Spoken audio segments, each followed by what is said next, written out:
Alger, c'est ville, capitale. Et la Casbah, c'est centre culturel de l'Algérie. Même peut-être d'un certain Maghreb, on va dire. Vous ne pouvez pas développer la Casbah d'Alger si vous ne développez pas la ville globalement. Vous ne pouvez pas développer la ville globalement si vous ne développez pas son centre historique. Or, les deux sont reliés. Vous savez que la Casbah, elle est percée par le tissu 19e. Qu'est-ce qu'il faut de plus? Physiquement, déjà, elle est percée par des avenues qui sont du 19e siècle, du tissu 19e siècle. Donc, elle fait partie de la ville. À vouloir dire la Casbah a besoin d'un plan, c'est la conscrire. Et c'est la singulariser. Et c'est l'exclure de toute vision du futur. En disant la Casbah d'Alger est un quartier, pas ordinaire, mais c'est un quartier d'Alger avec sa singularité. Je veux dire, j'ai pas plus d'émotion quand je traverse la Casbah que quand je descends le Sacré-Cœur, très franchement. Quand je dis j'ai pas plus d'émotion, je devrais dire je n'ai pas moins d'émotion. Parce que l'une s'est inspirée de l'autre. Et puis parce que aujourd'hui, au Sacré-Cœur, allez, j'ai un peu plus de choses à faire au Sacré-Cœur qu'à la Casbah d'Alger si je ne connais pas la Casbah. Si je connais la Casbah, j'ai 10 fois plus de choses à faire. C'est cette Casbah qu'il faut ouvrir. Pour pouvoir l'ouvrir, il faut la mettre au standard. Il faut la mettre au standard de la ville moderne. Et donc la Casbah, c'est un tissu ancien dans une ville moderne. Ce que sont tous les tissus anciens aujourd'hui dans les villes développées. Donc c'est pour moi quelque chose de basique. Si on n'a pas une vision globale de la ville, on ne peut pas traiter la Casbah.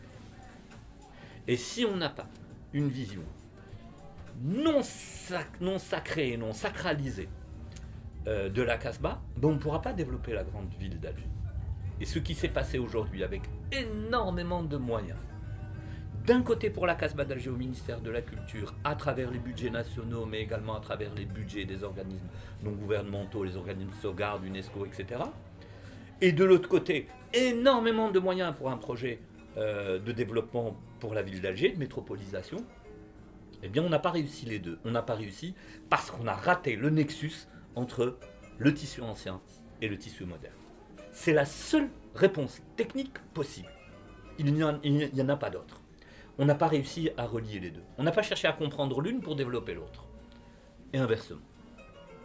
Et aujourd'hui, vous allez à la wilaya d'Alger, vous allez au ministère de la Culture, je prétends que personne n'a de canevas de lecture de ce nexus entre l'ancien et le nouveau. À telle enseigne qu'on ne sait même pas produire un tissu urbain nouveau.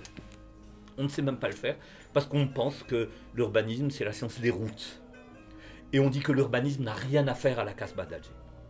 Or, la Casbah d'Alger est un sujet éminemment urbain. Point barre.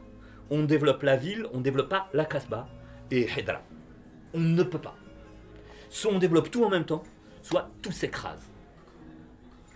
Et à défaut de s'écraser, eh ben réfléchissons à comment relire les choses.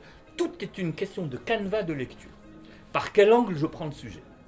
Tant que je l'ai pris sous l'angle de la restauration, en pensant que c'était quelque chose qui était lié aux matériaux et à l'architecture, etc., on va chercher, attends, il faut restaurer ça. Il ne faut pas restaurer. Restaurer, ça viendra. On restaurera des choses. Et des choses ne seront pas restaurées. Probablement des choses vont tomber. Probablement qu'une maison que je ne sais pas reconstruire, elle devient une place pour une série de restaurants. Et tout le monde sera plus heureux. Ça attirera beaucoup plus de touristes locaux. Combien d'Algérois connaissent la Casbah d'Alger? Combien? Peut-être 5%. C'est que très récemment, parce qu'il y a des gens qui sont vitaux à l'intérieur de la Casbah d'Alger, que ça commence à devenir une destination de tourisme interne. Et encore, pour l'instant, les gens ne comprennent que ce qu'ils voient. Les guides ne sont pas encore suffisamment, j'allais dire, puissants historiquement, etc., pour raconter les vraies histoires. Mais on s'en fiche. Pour l'instant, elle rentre un petit peu d'argent à partir de ce qu'elle possède elle-même. Et c'est ça qui est très important. Et donc maintenant, comment structurer les choses? Comment éviter cette histoire d'urbanisme transitoire? Les Français n'arrivent pas à le faire en France. Pourquoi ils viennent le tester chez nous en Algérie?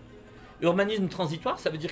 Déjà aujourd'hui, comme ça, les gars, ils n'ont pas d'acte de propriété, ils s'installent dans une maison, ils en deviennent quasi-propriétaires. Alors imagine, tu donnes une tente à quelqu'un, tu lui dis fais un commerce, il ressortira jamais. L'urbanisme transitoire, c'est fait pour les favelles. Ce n'est pas fait pour des patrimoines qui sont aussi anciens que les nôtres. Donc, un peu de respect envers nous-mêmes, un peu de respect envers notre patrimoine, et surtout se dire ce que les anciens nous ont laissé, nous devons le lire, nous devons le traduire, et nous devons créer, nous devons apporter notre couche, nous ne devons pas être accrochés à nos ancêtres, nous leur marquons le plus grand respect possible, mais c'est à nous de devenir les ancêtres des futurs.